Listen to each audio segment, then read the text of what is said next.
दोस्तों नमस्कार। आज का विषय हमारा क्या है?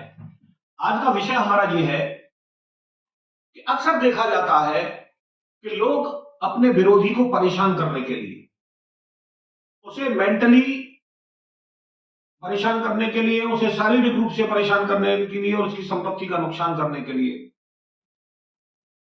झूठे मुकदमे दीवानी न्यायालयों में दाखिल कर देते हैं। और इन झूठे मुकदमों को दीवानी न्यायालय में दाखिल करने से जो प्रतिपक्षी को परेशान होना पड़ता है अननेसेसरी। दीवानी की प्रक्रिया चूंकि बहुत लंबी है, वर्षों गुजर जाते हैं जजमेंट में, तो कानून के तहत एक प्रावधान भी दिए गए हैं कि हम दीवानी मुकदमे को मात्र एक एप्लीकेशन देके, केवल मात्र एक एप्लीकेशन देके एक ही सुनवाई में खारिज करा सकते हैं। हमें वर्षों भटकना नहीं है, हमें शारीरिक और मानसिक रूप से परेशान नहीं होना है। मात्र एक अच्छा सा वकील करके और एक एप्लीकेशन लगा दें, दीवानी मुकदमा खारिज।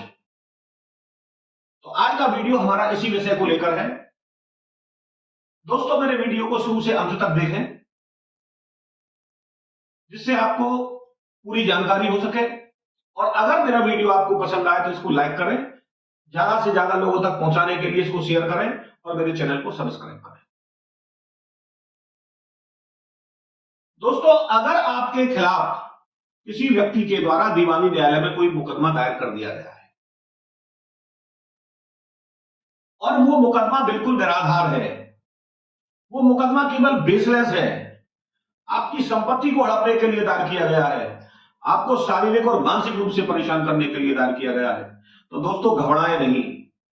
कानून में ही वो प्रावधान है कि आपके खिलाफ जो मुकदमा झूठा दायर किया है उसको आप एक झटके में मात्र एक एप्लीकेशन देके खारिज करा सकते हैं। अब दोस्तों हम आपको बताएंगे कि दीवानी का मुकदमा शुरुआत में एक तारीख में एक एप्लीकेशन देने से खारिज कैसे हो सकता है। भारतीय सिविल प्रक्रिया संहिता के आदेश 7 नियम 11 में वो प्रावधान दिए गए हैं जिनके आधार पर न्यायालय बिना किसी सुनवाई के, बिना किसी गवाह सबूत के लिए मुकदमे को खारिज कर सकती है। आपको करना क्या है, वो आधार क्या है? सबसे पहला आधार है ऑर्डर 7 रूल 11 सबसेक्शन ए। 5-6 आधार जो बताए गए हैं उनको मैं आपके सामने बता रहा हूं। अगर वाद का कोई कारण उत्पन्न नहीं होता, मेन होता है जब मुकदमा दायर किया जाता है उसमें वाद कारण दर्शाया गया है कि क्यों हम इस मुकदमे को दायर कर रहे हैं, वादी द्वारा यह कहा जाता है। और अगर हम ये साबित कर दें कि वादी को हमारे खिलाफ कोई वाद का कारण उत्पन्न नहीं हुआ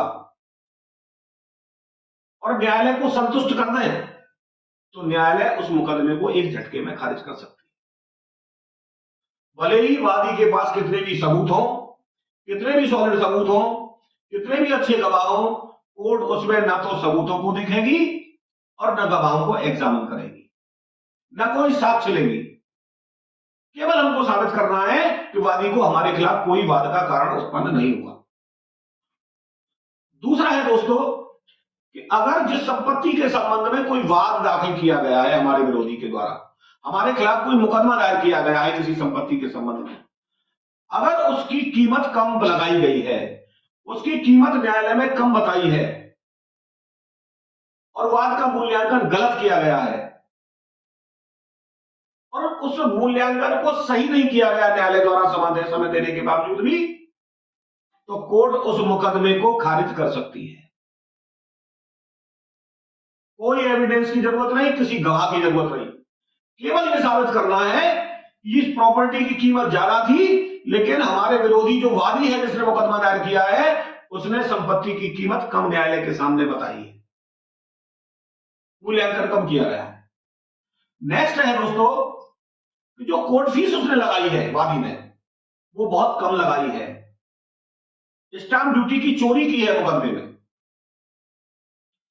अगर ऐसी स्थिति आती है और न्यायालय द्वारा वादी को पर्याप्त समय दिए जाने के बावजूद अगर वादी सही पर्याप्त कोर्ट फीस नहीं देता, तो उसके वाद को भी खारिज कर दिया जाएगा।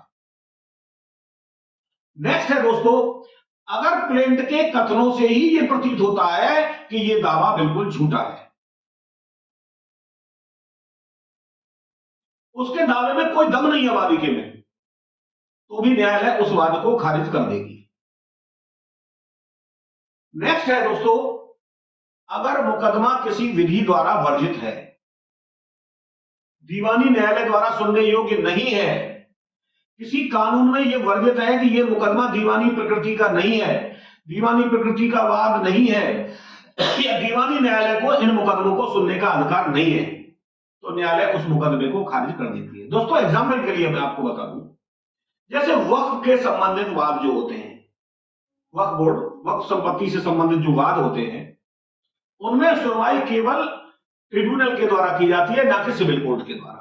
तो ऐसा मुकदमा भी दीवानी न्यायालय में नहीं चलेगा। अगर ऐसा मुकदमा कोई दायर किया जाता है तो कोर्ट उस मुकदमे को खारिज कर दे। दूसरा यह कि अगर दीवानी मुकदमे, दीवानी में, सिविल प्रक्रिया संहिता में ऐसे वाद जिनको दीवानी प्रकृति का नहीं माना गया है, उनके संबंध में अगर कोई मुकदमा दायर किया जाता है, ऐसे मुकदमों को न्यायालय खारिज कर देगी। अब वो कौन कौन से वाद है दीवानी प्रकृति के वाद? जैसे दोस्तों जाति सूचक, जाति से संबंधित प्रश्न है, गरिमा सम्मान से संबंधित है, करार के चिन्ह से भिन्न किसी अधिकार के संबंधित है, आपका वक्फ एक्ट है, राजनीतिक प्रश्नों से संबंधित है, और लोक नीति के विरुद्ध जो प्रश्न है, ऐसे इश्यूज हैं उन पर दीवानी न्यायालय कोई सुनवाई नहीं कराएगा। और अगर ऐसा कोई मुकदमा दायर हुआ है तो न्यायालय उसको पहली तारीख पर ही, पहली सुनवाई पर मुकदमे को खारिज कर देगा। नेक्स्ट है दोस्तों, कानून में यह प्रावधान है, जब कोई दीवानी मुकदमा दायर किया जाता है तो उसमें 2 प्रतियां लगती है, 2 प्रतियों में दाखिल किया जाता है। अगर वादी ने अपने दावे को मात्र 1 प्रति के रूप में दायर किया है और दूसरी प्रति साथ में दाखिल नहीं की है, तो कोर्ट उस मुकदमे को भी खारिज कर देगी। नेक्स्ट है इसका जो 5वां नंबर है, 6 नंबर, नियम 9। नियम 9 में जो सम्मन की प्रक्रिया है,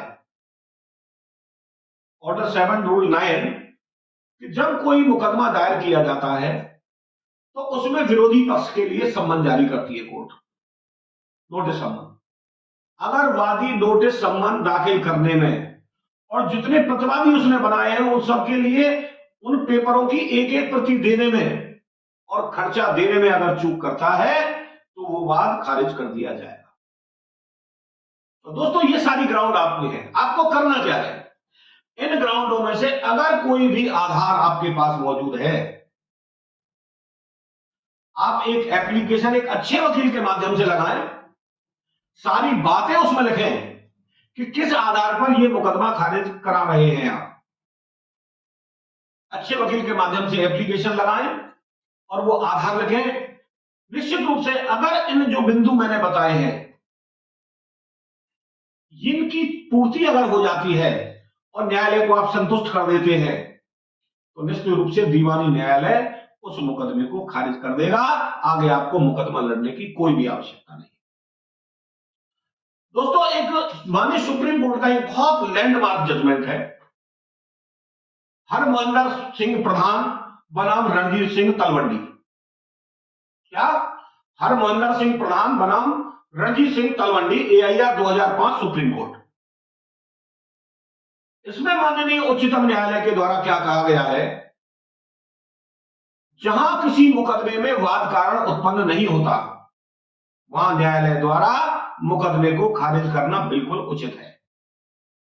बहुत सारे सुप्रीम कोर्ट के जजमेंट हैं और उनमें ये अपनी फाइंडिंग भी है कि अगर ये जो 7 रूल 11 के तहत जो ग्राउंड दिए गए हैं कानून में, जो मैंने आपको अभी बताए हैं, अगर ये मौजूद हैं तो कोर्ट को ये विवेकाधिकार है कि वो उस मुकदमे को खारिज कर दे और आगे न चलाए। तो दोस्तों सजग रहें, सावधान रहें। अगर आपके खिलाफ किसी के द्वारा आपको परेशान करने के लिए कोई दीवानी मुकदमा दायर किया गया है, अच्छा वकील नियुक्त करें और 7 रूल 11 की एक एप्लीकेशन उसमें मूव कर दें। किसी गवाह सबूत की उसमें जरूरत नहीं है, भले ही वादी के पास कितने भी बड़े सबूत हैं। लिमिटेशन एक्ट से प्रावधानों से बाधित अगर कोई मुकदमा है अगर समय सीमा के बाहर कोई मुकदमा दायर किया गया है वो भी 7 रूल 11 की श्रेणी में ही आता है। या सरकार के विरुद्ध कोई मुकदमा है, सरकार की नीतियों के संबंध में कोई मुकदमा है, किसी जाति के संबंध में कोई मुकदमा है, सम्मान की रक्षा के लिए अगर कोई मुकदमा दायर किया जाता है, लोक नीति के विरुद्ध अगर कोई मुकदमे दायर किए जाते हैं, या रेस जुडिकेटा न्यायिक निर्णय, यानी कि अगर उन पक्षकारों के बीच में पहले अन्य कोई मुकदमे में जजमेंट हो चुका है और दोबारा से उसी आधार पर वो मुकदमा लाया है, तो वो वादी का मुकदमा तुरंत खारिज होगा। आप उस मुकदमे को एक एप्लीकेशन में खारिज करा सकते हैं। तो दोस्तों आज के लिए इतना ही। अगर आपको मेरा वीडियो पसंद आए तो इसको लाइक करें, ज्यादा से ज्यादा शेयर करें और मेरे चैनल को सब्सक्राइब करें। जय श्री राम, राधे राधे, जय श्री कृष्ण।